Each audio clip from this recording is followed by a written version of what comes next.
les prisons sénégalaises, dans quel état elles se trouvent. J'ai dormi aux côtés de corps torturés, de corps qui portaient la trace de lourdes tortures. Il est très important que cela soit su.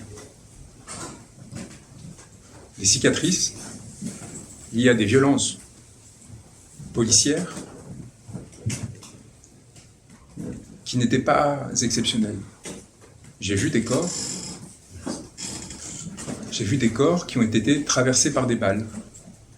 J'ai vu ces blessures dont on m'avait fait transmettre des photographies, des preuves documentaires qui ont été adressées à la Cour pénale internationale et aux juridictions françaises. Je les ai vus de mes propres yeux, entassés par centaines, dans des conditions inhumaines, inimaginables, avec lesquelles des individus ne peuvent se déplacer faute d'espace pour aller uriner, sont obligés de faire leurs besoins sur place, souillent et entachent ceux qui sont à leur côté et restent pendant des heures dans cette position sans pouvoir s'allonger, s'écarter ou tout simplement circuler. Cette situation, elle est le fruit direct des choix politiques qui ont été faits par le régime actuel. Parce que cette surpopulation carcérale massive, on parle, encore une fois, je le répète, d'une prison construite pour 600 détenus qui en accueille 3000. 3000. Cette situation, elle est le fruit du choix d'une répression féroce, massive, utilisant la justice pour éliminer les adversaires politiques. Les adversaires politiques à toutes les échelles. Il y avait à mes côtés des individus qui ont été placés en détention provisoire par des magistrats sur ordre direct du président de la République, parce qu'ils s'étaient sentis offensés d'une comparaison qu'ils avaient pu faire sur un post sur Facebook.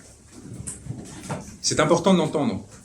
Ces hommes, c'est des pères de famille, cet homme en particulier,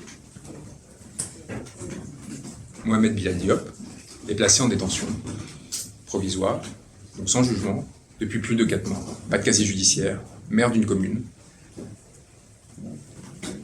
Il continue d'ailleurs à exercer depuis la prison son mandat, comme il le peut. Et donc je veux encore une fois que ces mots traversent les murs de ces prisons et les fassent rugir. Eux qui sont détenus dans une situation où ils pourraient se croire oubliés, sans espoir, ou abandonnés par des personnes qui, l'ayant traversé éphémèrement comme c'est mon cas, en seraient sortis et préféreraient tourner la page et ne plus jamais les regarder. C'est l'inverse qui va se produire.